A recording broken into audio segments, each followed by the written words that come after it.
शब्दों का समर्पण लेकर मां सरस्वती को नमन करती हूँ, साथ ही आप सभी का अभिनंदन करती हूँ। राम राम साहब, राधे राधे, जय श्री कृष्णा, जय माता दी। आप सभी को मेरा नमस्कार, सभी को नमस्कार। हाँ तो बच्चों, बिल्कुल बात करने जा रही हूँ सेकंड ग्रेड की। जी हाँ, सेकंड ग्रेड, और बिल्कुल बात करूंगी मनोविज्ञान विषय की।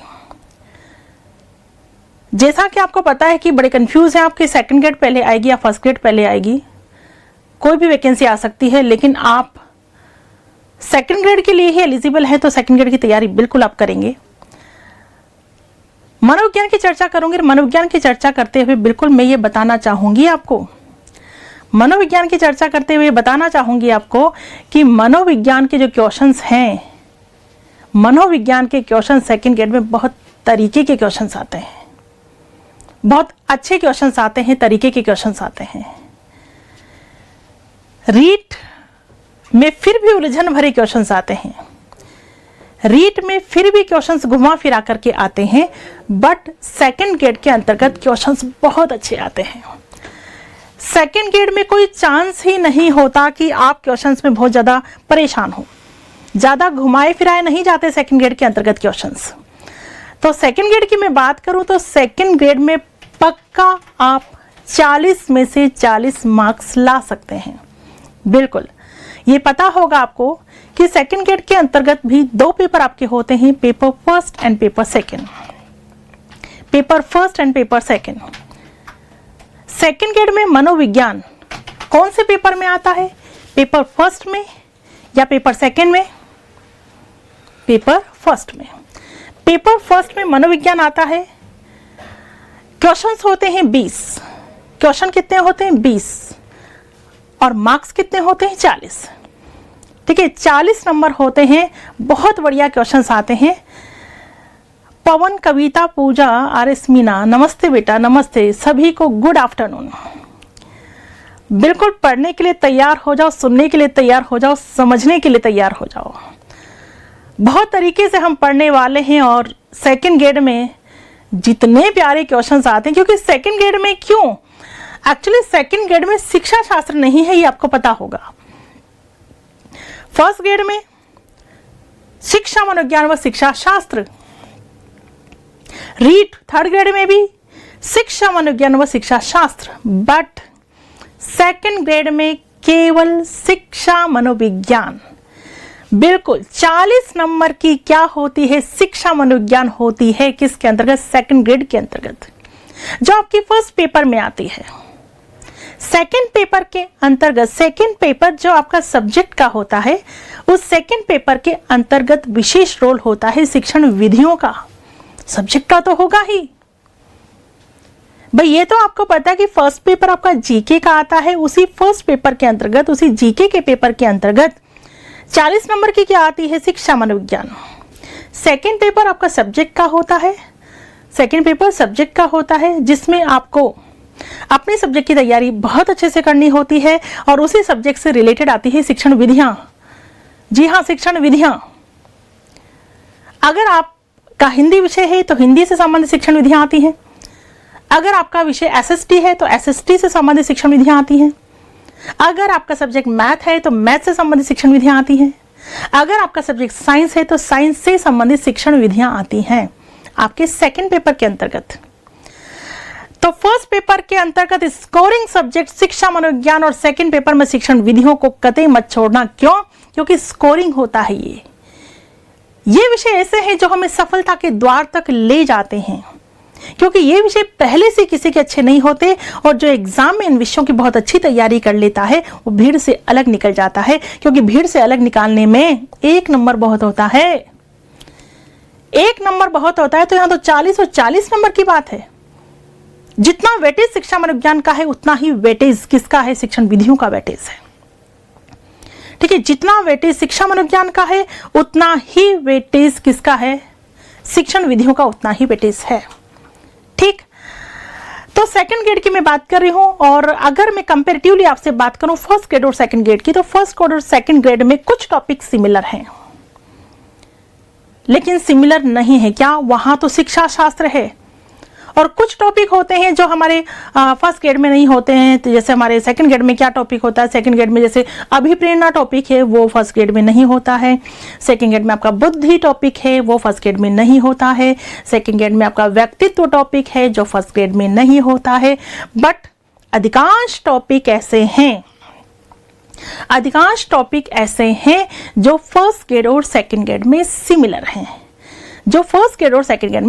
हैं, आर.एस. मीना मैम ये टाइम सही नहीं है। हाँ बेटा, मुझे भी तो ये लगता है कि टाइम सही नहीं है। कल से मैं आपकी क्लास लेने जा रही हूँ 11 बजे। Now you are happy R S. Meena? कल से मैं आपकी क्लास 11 बजे लेने जा रही हूँ बेटा, 11 बजे क्लास होगी।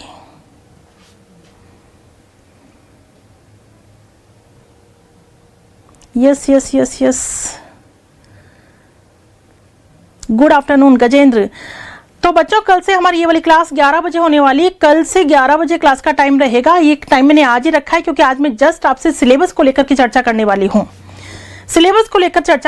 हूँ। क्योंकि आगे हम और कुछ पढ़ें, आगे सिलेबस की शुरुआत करें उससे पहले हमें सिलेबस क्या है ये पता होना चाहिए।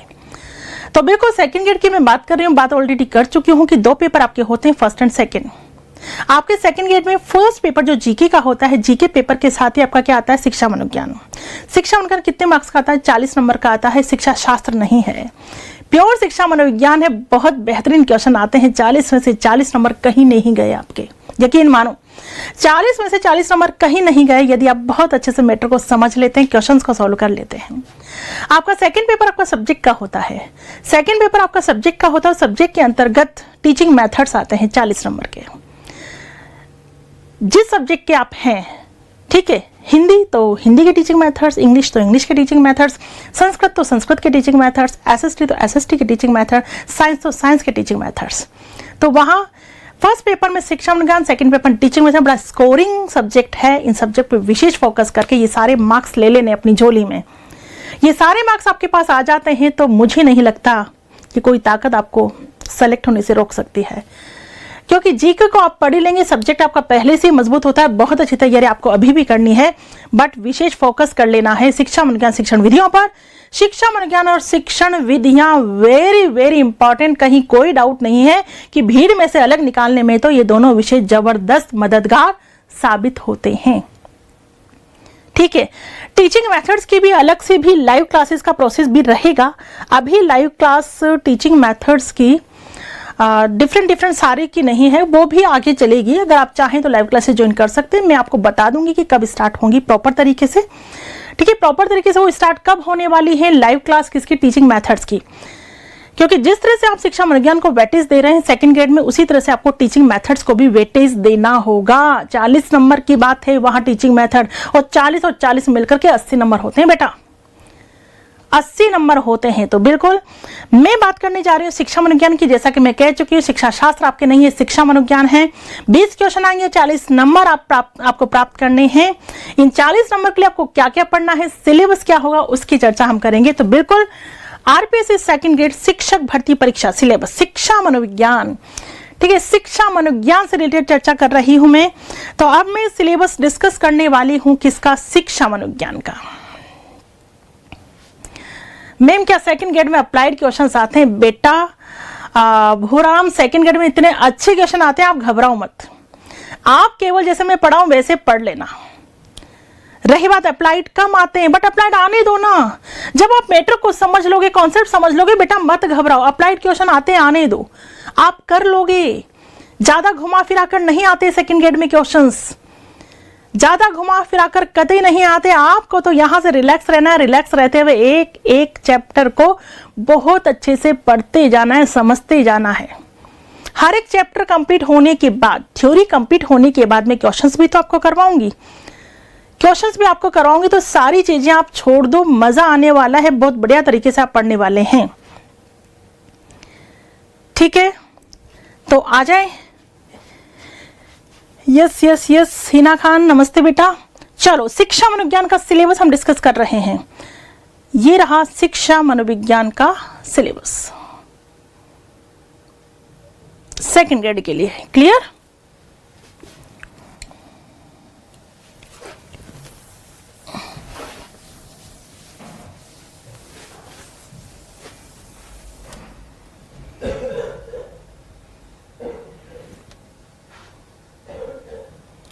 यस बेटा, देखना इधर।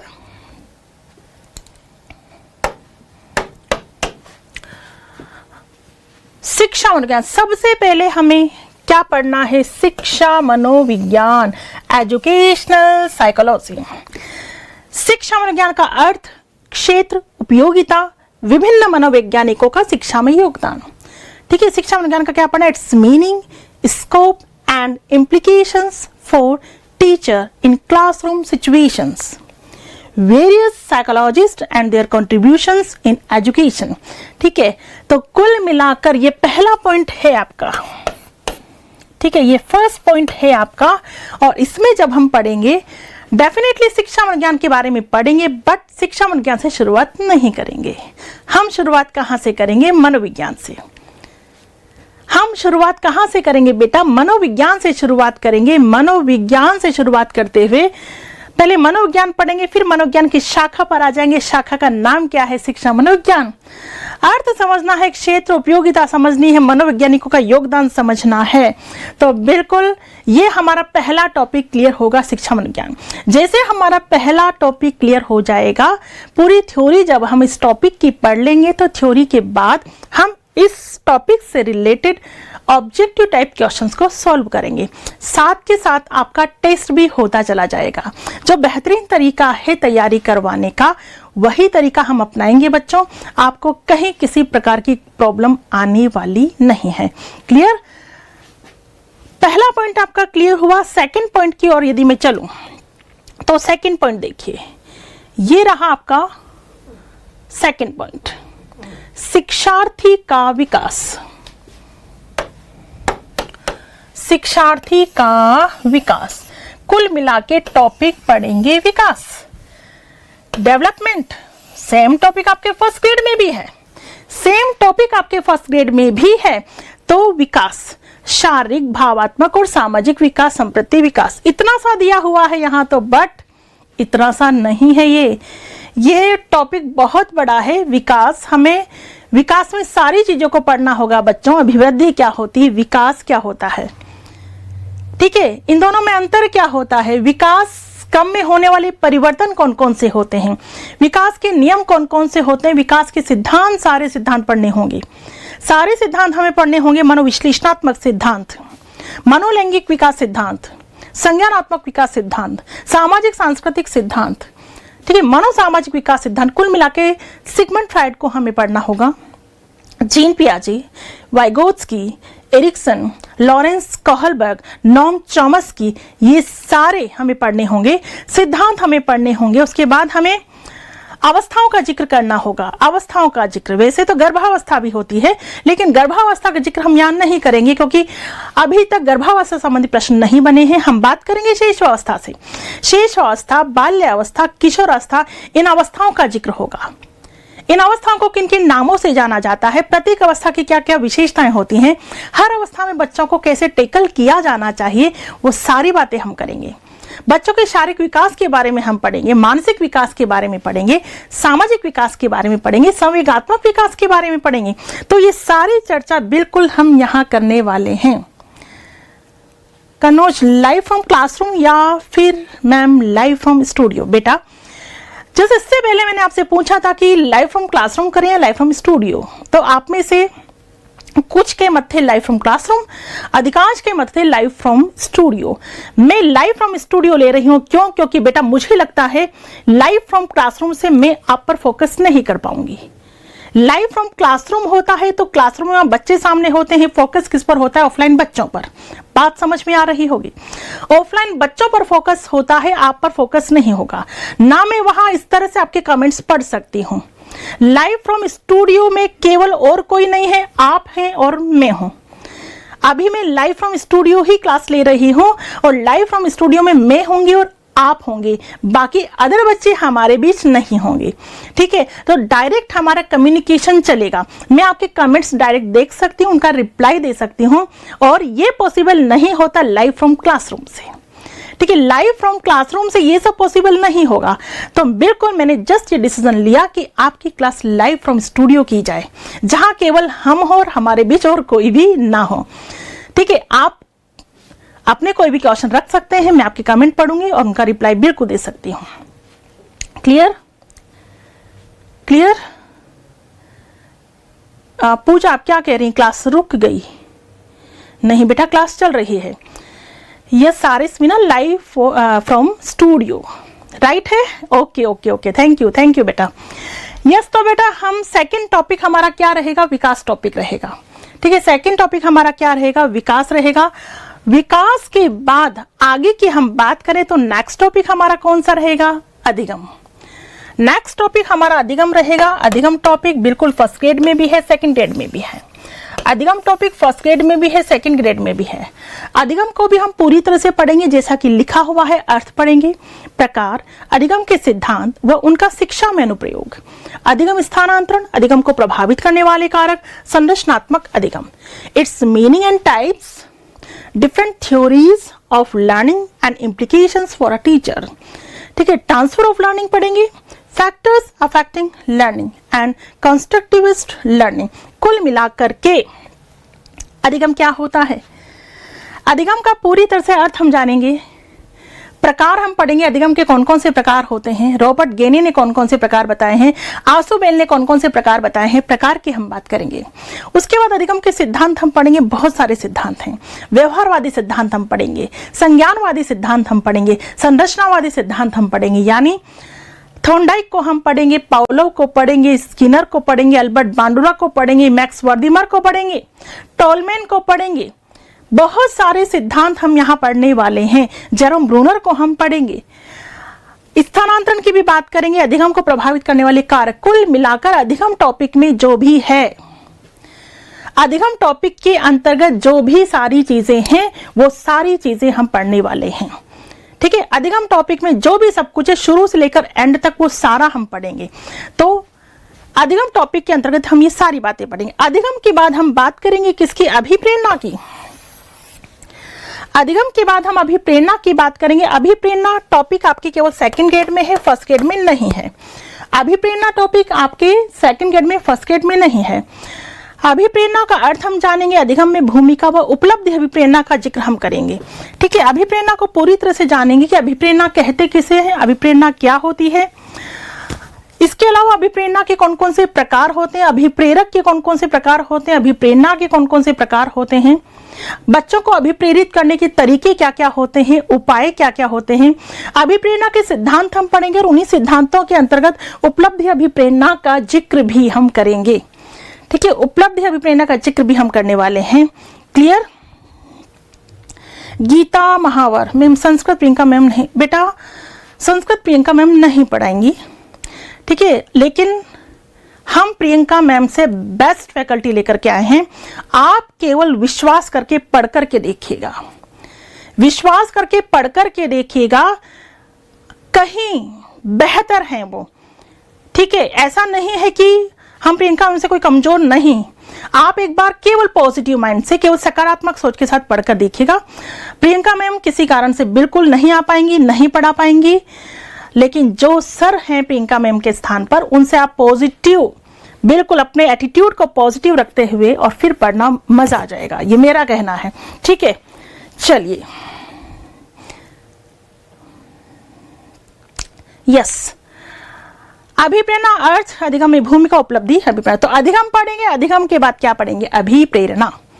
ठीक है, ठीक है, अधिगम के बाद अभिप्रेरणा। चलिए आगे बढ़ते हैं, आगे चलते हैं, बात करेंगे किसकी, नेक्स्ट टॉपिक हमारा क्या होगा, समायोजन, एडजस्टमेंट।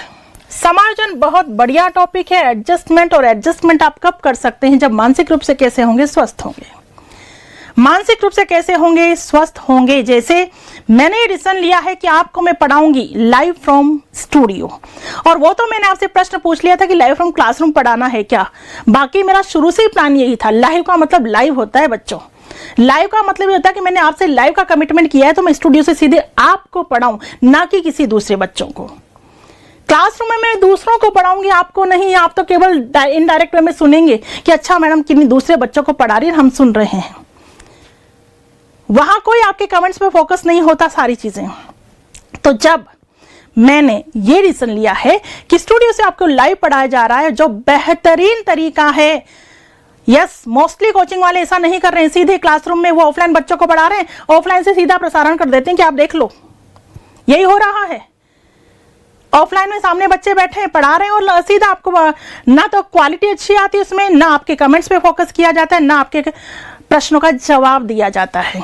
ठीक है, लेकिन लाइव फ्रॉम स्टूडियो में मैंने कहा ना, हम और आप होते हैं। और वैसे भी मैं ये नहीं पूछ रही अब कि आपको क्या पसंद है। अगर यहां से स्वस्थ हैं तो आपको क्या करना है, एडजस्टमेंट, समायोजन, और विश्वास होना चाहिए कि मैडम ने जो फैसला लिया वो बिल्कुल उचित होगा। ठीक है, उस विश्वास के साथ, वरना यहां से अस्वस्थ रहोगे, और अस्वस्थ रहोगे तो पढ़ाओ भी समझ में नहीं आएगा। नुकसान किसका होगा बेटा, आपका नुकसान होगा। ठीक है, नुकसान किसका होगा, आपका नुकसान होगा, तो इसलिए नुकसान नहीं करना है। एडजस्टमेंट टॉपिक पढ़ेंगे ना आप बेटा, ये एडजस्टमेंट तो पता नहीं क्या क्या एडजस्टमेंट करना सिखा देता है। तो कुल मिलाकर जो है, जैसी सिचुएशन, जैसी चीज हमारे सामने है, हमें मानसिक रूप से स्वस्थता के साथ उसे एक्सेप्ट करना चाहिए। हम उन चीज़ों को एक्सेप्ट करेंगे, हमें बहुत अच्छे से तो समझ में आती है चीज़ें, क्योंकि यहाँ हमारे कीड़ा रहता है ना, कुछ नेगेटिव कीड़ा, तो कुछ समझ में भी नहीं आता है। तो आपके लिए मैंने बेहतरीन डिसीजन लिया है। एक पंथ दो काज नहीं किए मैंने कि मेरे तो दो काम हो जाएंगे, इधर ऑनलाइन वाले बच्चे मैंने ले लिए, इधर ऑफलाइन वाले बच्चे ले लिए। एक बार पढ़ाऊंगी और काम पूरा हो जाएगा। उसमें तो बेटा फायदा ही फायदा है, हमें उसमें तो फायदा ही फायदा है कि बिल्कुल इधर ऑफलाइन बच्चों को पढ़ा दो, ऑफलाइन बच्चों को पढ़ा दो और सीधे आपका प्रसारण दे दो कि पढ़ लो भाई। हमें तो फायदा है कि सीधे ऑफलाइन बच्चों को पढ़ा रहे हैं, सीधे ऑनलाइन बच्चे पढ़ रहे हैं। हो सकता है आगे मैं यही करूंगा अगर टाइम की कमी होगी तो, लेकिन चूंकि अभी मेरे पास टाइम है, मैं आपसे इंडिविजुअल बात कर सकती हूँ, अलग से बात कर सकती हूँ, इसलिए हम लाइव फ्रॉम स्टूडियो ही पढ़ेंगे। ठीक है, एडजस्टमेंट के अंतर्गत हम क्या क्या पढ़ेंगे। सबसे पहले हम समायोजन से शुरुआत नहीं करेंगे, हम मानसिक स्वास्थ्य से शुरुआत करेंगे। मानसिक स्वास्थ्य क्या होता है, मानसिक स्वास्थ्य किसे कहते हैं। ठीक है, मानसिक स्वास्थ्य क्या होता है और जो व्यक्ति मानसिक रूप से स्वस्थ होते हैं वो क्या कर लेते हैं, समायोजन। फिर हम समायोजन की बात करेंगे कि एग्जैक्टली समायोजन कहते किसे हैं। समायोजन का अर्थ जानेंगे, मानसिक मनोरचनाओं की बात करेंगे, कुसमायोजन की बात करेंगे। ठीक है, यानी समायोजन किसे कहते हैं ये हम जानेंगे, और समायोजित व्यक्ति की विशेषताएं क्या होती है और कुसमायोजित व्यक्ति की विशेषताएं क्या होती हैं। कुसमायोजन से बचने के लिए क्या क्या मनोरचनाएं अपनानी चाहिए, या हमें अपने मानसिक स्वास्थ्य को स्वस्थ रखने के लिए क्या क्या मनोरचनाएं अपनानी चाहिए, इन सब की चर्चा हम करेंगे। कौन से टॉपिक के अंतर्गत, समायोजन टॉपिक के अंतर्गत। बहुत अच्छा टॉपिक है ये, टॉपिक आपके फर्स्ट ग्रेड में भी है और सेकंड ग्रेड में भी है। ठीक है, फर्स्ट ग्रेड में भी ये टॉपिक है और सेकंड ग्रेड में भी ये टॉपिक है। क्लियर। समायोजन टॉपिक के बाद हम बात करेंगे किसकी, व्यक्तित्व की, पर्सनैलिटी। एक अच्छा व्यक्तित्व किसे कहते हैं, क्या अर्थ होता है व्यक्तित्व का, सिद्धांत, मापन, इन सब की हम बात करेंगे। एक गुड पर्सनालिटी क्या होती है, एक प्रभावशाली व्यक्तित्व किसे कहते हैं, क्या व्यक्तित्व केवल बाह्य रूपरेखा होती है या बाह्य व आंतरिक गुणों के समावेश को व्यक्तित्व कहा जाता है, ये सारी बातें हम करेंगे। तो व्यक्तित्व बहुत अच्छा टॉपिक है, बहुत अच्छा टॉपिक है कि व्यक्तित्व एग्जैक्टली कहते किसे हैं, हम सामने वाले के व्यक्तित्व का मापन किस प्रकार से कर सकते हैं, किन किन बातों से हमें सामने वाले के व्यक्तित्व का पता लगता है। बिल्कुल, अरे हैंड राइटिंग को देखकर आपके व्यक्तित्व के बारे में बताया जा सकता है, आपकी शारीरिक संरचना के आधार पर आपके बारे में काफी कुछ कहा जा सकता है, आपसे रूबरू होकर अगर 2 मिनट बात की जाए तब भी आपके बारे में काफी कुछ कहा जा सकता है। बिल्कुल, बहुत सारे तरीके होते हैं व्यक्तित्व मापन के, बहुत सारे उपाय होते हैं व्यक्तित्व मापन के। तो बिल्कुल व्यक्तित्व मापन भी हम पढ़ेंगे। तो व्यक्तित्व के अंतर्गत अर्थ हम पढ़ने वाले हैं, सिद्धांत हम पढ़ने वाले हैं, व्यक्तित्व का मापन हम पढ़ने वाले हैं। सिद्धांतों में मनोविश्लेषणात्मक सिद्धांत भी पढ़ेंगे, तो नव मनोविश्लेषणात्मक सिद्धांत भी हम पढ़ेंगे। ठीक है, मनोविश्लेषणात्मक सिद्धांत में सिगमंड फ्रायड है, तो नव मनोविश्लेषणात्मक में जुंग है, एडलर हैं, इन सब की चर्चा हम करेंगे। तो व्यक्तित्व टॉपिक को हम पूरी तरह से पढ़ेंगे और फिर सॉल्व करेंगे कौन से क्वेश्चंस, ऑब्जेक्टिव टाइप क्वेश्चंस। ठीक है, चलिए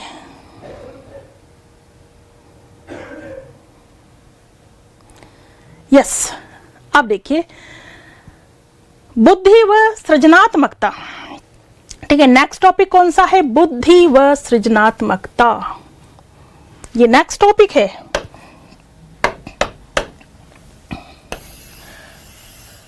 यस, इसमें भी हम अर्थ, सिद्धांत, मापन व अधिगम में भूमिका, और उसके बाद हम बात करेंगे संवेगात्मक बुद्धि की। ठीक है, तो बुद्धि व सृजनात्मकता, इंटेलिजेंस एंड क्रिएटिविटी की हम बात करेंगे। पहले बुद्धि की बात करेंगे, फिर क्रिएटिविटी की बात करेंगे। इसका मीनिंग हम पढ़ेंगे, थ्योरीज पढ़ेंगे एंड मेजरमेंट पढ़ेंगे, रोल इन लर्निंग पढ़ेंगे। ठीक है, यानी कहने का मतलब है सबसे पहले हम बुद्धि को विस्तृत तरीके से पढ़ेंगे। बुद्धि क्या होती है, बुद्धि किसे कहते हैं, बुद्धि के सिद्धांत कौन कौन से हैं, बुद्धि का मापन कैसे होता है, बुद्धि के बारे में हम पूरी चर्चा करेंगे। बुद्धि के बारे में पूरी चर्चा करने के बाद सृजनात्मकता की चर्चा की जाएगी। सृजनात्मकता क्या होती है, सृजनशील बालक किसे कहते हैं, सृजनशील बालक में विशेषताएं क्या क्या पाई जाती हैं, क्या सृजनात्मकता को मापा जा सकता है, ये सारी बातें हम करेंगे। तो कुल मिलाकर बुद्धि और सृजनात्मकता की बात करेंगे। बुद्धि की बात करने के बाद बुद्धि के साथ आता है कौन सा टॉपिक, संवेगात्मक बुद्धि, इमोशनल इंटेलिजेंस। इमोशनल इंटेलिजेंस बहुत अच्छा टॉपिक। अरे बुद्धि से तो हमें यह पता लगता है कि हमारा बुद्धि लेवल क्या है, 140 से अधिक है, 130 से अधिक है, 120 से अधिक है। लेकिन संवेगात्मक बुद्धि कितनी है हमें यह भी जानने का प्रयास करना चाहिए, क्योंकि संवेगात्मक बुद्धि यदि हमें होगी तो हम किसी भी जगह पर बहुत अच्छे से टिके रह सकते हैं।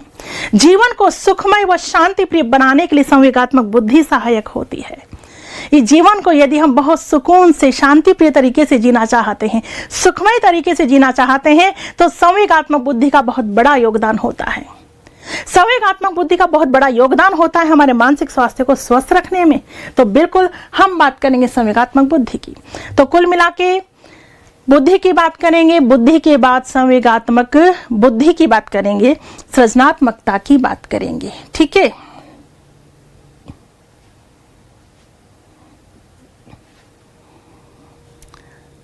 आरएस मीना, क्या बात है, वेरी गुड। चलो बेटा इधर आ जाते हैं। व्यक्तिगत विभिन्नता की बात करेंगे।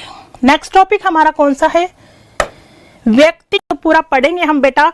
व्यक्तिगत विभिन्नता का अर्थ क्या होता है, व्यक्तिगत विभिन्नता की विशेषताएं क्या होती है, कौन कौन से कारक प्रभावित करते हैं, और उसके बाद हम पढ़ेंगे कि व्यक्तिगत विभिन्नता के अंतर्गत बालक कौन कौन से आते हैं, विशिष्ट प्रकार के बालक हम किसे कहते हैं, प्रतिभाशाली बालक क्या होता है, मंद गति से सीखने वाले बाल अपराधी, इन सभी बालकों की चर्चा हम करेंगे किसके अंतर्गत, व्यक्तिगत विभिन्नता टॉपिक के अंतर्गत। यही नहीं, ज्यादा पढ़ेंगे। सिलेबस में कम है लेकिन हम थोड़ा सा ज्यादा पढ़ेंगे। ज्यादा पढ़ने के लिए तैयार रहो, बहुत ज्यादा नहीं, लेकिन जो पढ़ना है। मुझे लगता है कि इसके अलावा कुछ एक दो टॉपिक और पढ़ लेने चाहिए, तो वो भी आप पढ़ने के लिए तैयार रहिए। मजा आएगा, मजा आएगा, आपको बिल्कुल बोर नहीं होने दूंगी मैं। बहुत अच्छे तरीके से हम पढ़ने वाले हैं। तो व्यक्तिगत विभिन्नता के अंतर्गत जितने भी प्रकार के बालक हैं, प्रतिभाशाली बालक, पिछड़े बालक, मंद बुद्धि बालक, बाल अपराधी, शारीरिक रूप से विकलांग बालक, जितने भी बालक हैं उन सब बालकों को हम पढ़ने वाले हैं। कौन से टॉपिक के अंतर्गत, व्यक्तिगत विभिन्नता टॉपिक के अंतर्गत। क्लियर। चलिए उसके बाद है विकास तथा शिक्षा में अनुप्रयोग। किसका अनुप्रयोग, किसका अनुप्रयोग। कुल मिलाकर लास्ट वाले पॉइंट में हम क्या क्या पढ़ेंगे, हम पढ़ेंगे सेल्फ कॉन्सेप्ट के बारे में। आत्मसंप्रत्यय किसे कहते हैं, है ना, सेल्फ कॉन्सेप्ट। आत्मसंप्रत्यय किसे कहते हैं।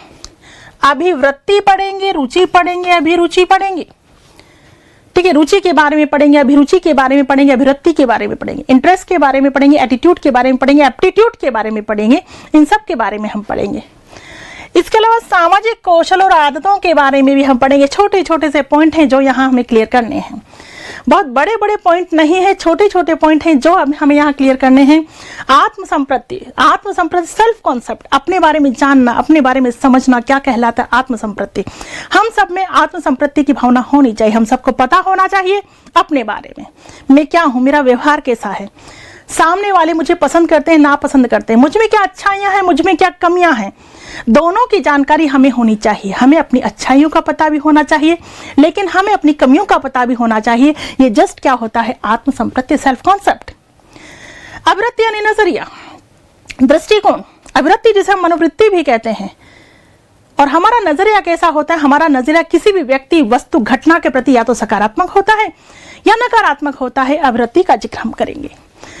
रुचि के बारे में हम पढ़ेंगे। रुचि जो कि जन्मजात और अर्जित होती है। इंटरेस्ट, रुचि, ठीक है। आपकी रुचि मनोविज्ञान में नहीं है, लेकिन मैं रुचि क्रिएट कर दूंगी। अरे रुचि अर्जित भी हो सकती है, जन्मजात और अर्जित। मान लीजिए कि आपकी मजबूरी है मनोविज्ञान पढ़ने की, कि पढ़ना पड़ेगा, रुचि नहीं है, लेकिन रुचि क्रिएट की जा सकती है। चिंता मत करो, मुझसे आप मनोविज्ञान पढ़ोगे, मैं रुचि क्रिएट कर ही दूंगी, बस आप पेशेंस के साथ पढ़ते रहना, ठीक। अभिरुचि के बारे में हम बात करेंगे, जो केवल जन्मजात होती है। सामाजिक कौशल क्या क्या होते हैं, इनके बारे में हम बात करेंगे। आदतों का जिक्र हम करेंगे, ठीक है। सेल्फ कॉन्सेप्ट का जिक्र करेंगे। Attitude, interest, habits, aptitude and social skills, इन सब की चर्चा हम करने वाले हैं और बहुत मजेदार तरीके से पढ़ने वाले हैं। बस आप पढ़ने के लिए तैयार हो जाइए। बहुत जबरदस्त तरीके से हम पढ़ने वाले हैं बेटा। हाँ, सुमन बोल रही है मैम क्लास रुक गई। पिंकी बोल रही है नहीं रुकी। हाँ, तो नहीं रुकी है क्लास तो चल रही है, क्योंकि जब मैं यहाँ खड़ी हूँ और तो क्लास रुक कैसे सकती है। तो बेटा नेक्स्ट बात ये बता दूं मैं आपको कि हमारा पढ़ने का तरीका एग्जैक्टली रहने क्या वाला है।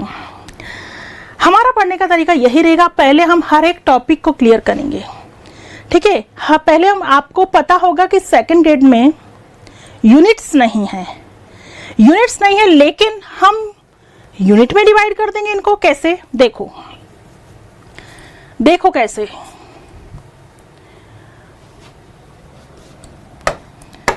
मैं आपको एज अ फर्स्ट यूनिट पढ़ाऊंगी ये, केवल ये टॉपिक पढ़ाने के बाद ऑब्जेक्टिव टाइप क्वेश्चंस को हम सॉल्व करेंगे, ठीक है। क्लियर है? चलिए, उसके बाद इसको हम दे देते हैं सेकंड यूनिट, शिक्षार्थी का विकास टॉपिक पूरा हम पढ़ेंगे। और विकास टॉपिक को पढ़ने के बाद मैं करवाऊंगी क्वेश्चंस को सॉल्व, यानी एज अ टेस्ट। यानी ये चैप्टर कंप्लीट हुआ, टेस्ट होगा आपका। ये चैप्टर कंप्लीट हुआ, फिर क्या होगा आपका? टेस्ट होगा। क्लियर? 2 यूनिट हो गई हमारी। आगे बढ़ेंगे।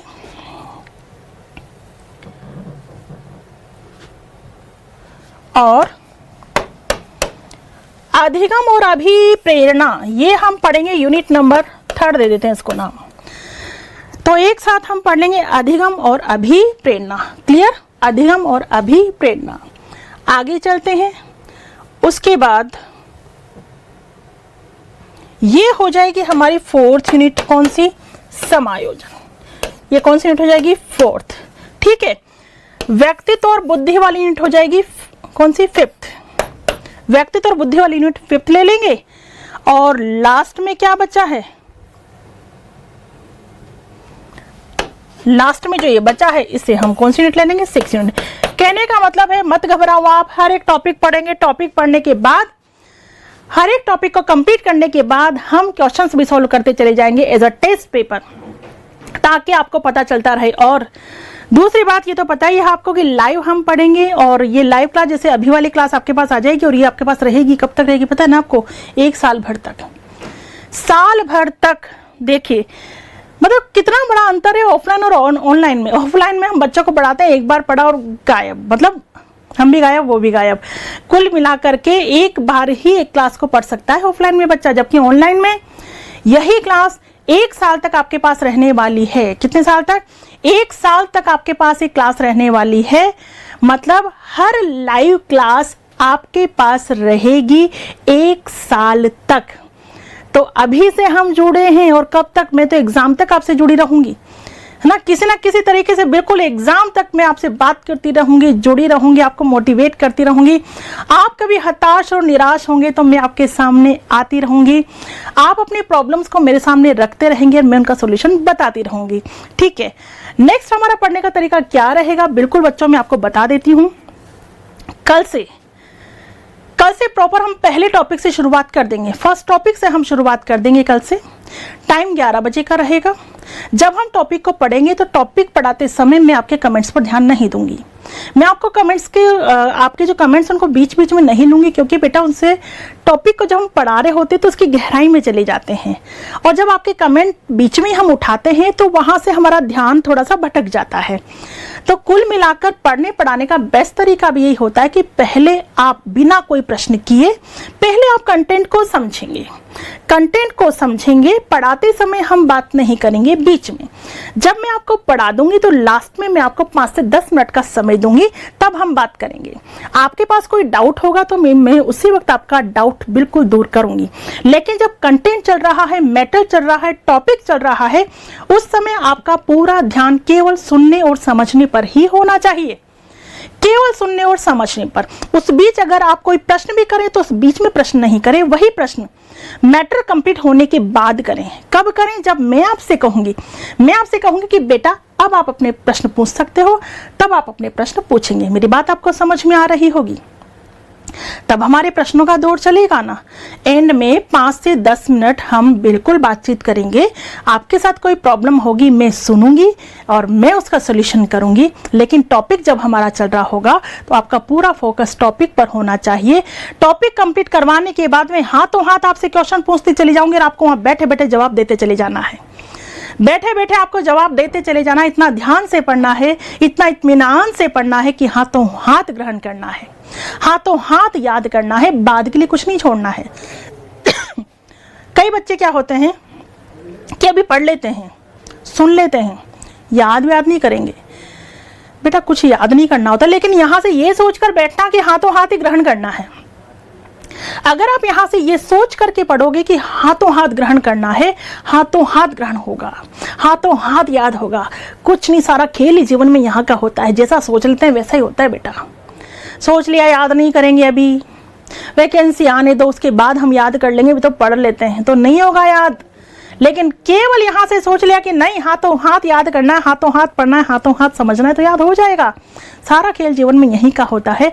अच्छी मानसिकता के साथ, सकारात्मक सोच के साथ कल से बिल्कुल पढ़ाई में जुट जाना है। 11 बजे से आपकी क्लास होगी।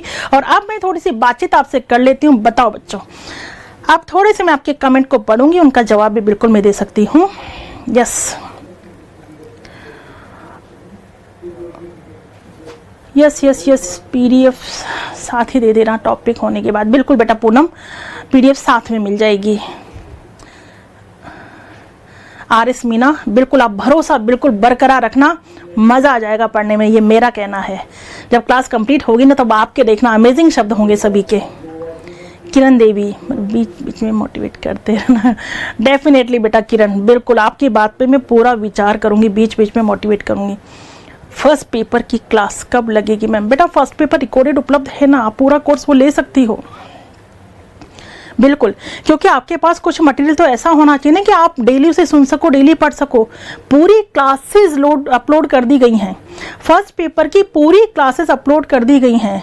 यस, रिकॉर्डेड कोर्स आपके पास है, आप उसे लोड पूरा फायदा उठा सकती हो, कंप्लीट फायदा आप उठा सकते हो। मैम क्लास कितने टाइम की रहेगी? बेटा हम पढ़ेंगे 1.5 से 2 घंटे, ठीक है, डेली 1.5 से 2 घंटे पढ़ेंगे और टाइम भी 1.5 से 2 महीने लगेंगे, ठीक है। डेली हम 1.5 से 2 घंटे पढ़ेंगे और टाइम भी हमें लगेगा 1.5 से 2 महीने। क्लियर है? टाइम लगेगा 1.5 से 2 महीने। बिल्कुल इत्मीनान से पढ़ेंगे, आराम से पढ़ेंगे, जल्दबाजी में नहीं पढ़ेंगे। क्लास का टाइम बता दिया बेटा, 11 बजे का क्लास का टाइम होगा। 11 बजे से हम पढ़ेंगे, मॉर्निंग 11 बजे। हिंदी का टाइम चेंज करो, क्यों बेटा, क्या प्रॉब्लम आ गई हिंदी के टाइम में? टीचिंग मेथड तो बेटा अलग है, टीचिंग मेथड वैसे भी आपके सेकंड पेपर में है, ठीक है। मनोविज्ञान आपके फर्स्ट पेपर में है, भूरा नाम। टीचिंग मेथड आपके सेकंड पेपर में है। टीचिंग मेथड आपको पढ़ना होगा तो कब से लाइव क्लास शुरू होगी मैं आपको बता दूंगी, ठीक है। टीचिंग मेथड में बिल्कुल हिंदी की टीचिंग मेथड्स अलग होंगे जो अलग टीचर पढ़ाएंगे, संस्कृत के टीचिंग मेथड अलग होंगे जो अलग टीचर पढ़ाएंगे, एसएसटी के अलग होंगे। तो टीचिंग मेथड का अपना अपना अपने अपने सब्जेक्ट के टीचर होते हैं वहाँ पर। यस, मैथ की क्लास कब तक स्टार्ट होगी लाइव? बेटा मैथ की क्लास जो है ना वो आपकी जहाँ तक सैटरडे से स्टार्ट हो जाएगी, है ना, सैटरडे और संडे को भी क्लास लगेगी मैथ की, बिल्कुल संडे को भी क्लास लगेगी। और कोई सवाल हो बेटा आपके तो पूछ सकते हो। वैसे तो सवाल आप कल से पूछोगे और कुछ नहीं पूछोगे, वैसे पढ़ाऊंगी इस तरीके से एक एक सवाल आपका क्लियर हो जाएगा। तो बिल्कुल बहुत अच्छे से हम पढ़ने वाले हैं, इत्मीनान से हम पढ़ने वाले हैं और काफ़ी कुछ आप सीखने वाले हो कल से। पूनम इंडियन, मैम लाइव नहीं ले पाते हिंदी की क्लास। ओके बेटा, लाइव नहीं ले पाती हो क्योंकि आप बिजी रहती हो, ठीक है, तो कोशिश करते हैं बेटा। 5 बजे नहीं ले पाते हो हिंदी की, ओके, थोड़ा कोशिश करती हूँ बेटा कि अगर टीचर के पास टाइम है तो टाइम चेंज कर देंगे, और अगर टीचर के पास टाइम नहीं होगा तो थोड़ा सा मैनेज आपको करना पड़ेगा, वो मैं अभी बात कर लेती हूँ। ये चीज़ है Rinku, public admission class 9:30 use करो, बच्चे स्कूल जाते हैं। अच्छा, बच्चे स्कूल जाते हैं, मतलब टाइम मैनेज नहीं कर पा रहे हैं आप। चलो ठीक है बेटा, देखते हैं। अच्छा, अधिकतर स्टूडेंट नहीं ले पाते हैं हिंदी की क्लास, अलका सैनी आपका ये कहना है। टीचिंग मेथड बेटा अलग से होगा ना, डेफिनेटली अलग से होगा बेटा, ये तो आप मनोविज्ञान पढ़ रहे हैं। भूराराम, ये तो मनोविज्ञान पढ़ रहे हैं ना आप, ये तो मनोविज्ञान की बात है, टीचिंग मेथड की बात ही अलग होती है, वो अलग से ही होगा। ज़्यादा चार्ज नहीं करेंगे आपसे, चिंता मत करो, क्योंकि आप मेरे स्टूडेंट बन गए हो ना अब, इसलिए ज़्यादा चार्ज नहीं करेंगे, ज़्यादा चार्ज नहीं करेंगे, बिल्कुल बिल्कुल बिल्कुल। हाँ, जो केवल पर्टिकुलर मनोविज्ञान वाले जो बच्चे हैं वो ज़्यादा ना घबराएं। अब चूँकि आप बिल्कुल मेरे खुद के बच्चे बन चुके हैं, स्टूडेंट बन चुके हो, इसलिए ज़्यादा नहीं होगा। एकता शर्मा, डेफिनेटली बेटा, तो हाँ पूनम, बिल्कुल कोशिश करते हैं बेटा, डेफिनेटली। देखिए, आप सबकी बात को तवज्जो दिया जाएगा तो कोशिश की जाएगी, बट अगर थोड़ा नहीं हो पाता तो आपको भी मैनेज करना पड़ेगा। बाकी मैं कोशिश जरूर करती हूँ, आज ही मैं बात करती हूँ, ठीक है बेटा। तो कल से तैयार रहिएगा, कल से हम मिलने वाले हैं कितने बजे? 11 बजे मिलने वाले हैं, धमाल करने वाले हैं, शुरुआत करने वाले हैं पढ़ाई की, बिल्कुल शुरुआत करने वाले हैं पढ़ाई की। 0 से स्टार्ट करेंगे, 0 से स्टार्ट करते हुए एंड पर आएंगे। तो कल बिल्कुल हम मनोविज्ञान से शुरुआत करेंगे, मनोविज्ञान से शुरुआत करते हुए हम शिक्षा मनोविज्ञान पर आएंगे। डायरेक्ट शिक्षा मनोविज्ञान नहीं पढ़ेंगे, मनोविज्ञान से शुरुआत करेंगे, 0 से शुरुआत करेंगे। तो बिल्कुल 0 से शुरुआत करते हुए हम आगे बढ़ेंगे। Thank you Ekta Sharma, thank you बेटा, thank you thank you thank you so much. कल मिलते हैं कितने बजे? 11 बजे। सारे काम से फ्री होकर के बैठ जाइएगा पढ़ने के लिए। थैंक यू सो मच बेटा, मिलते हैं कल 11 बजे।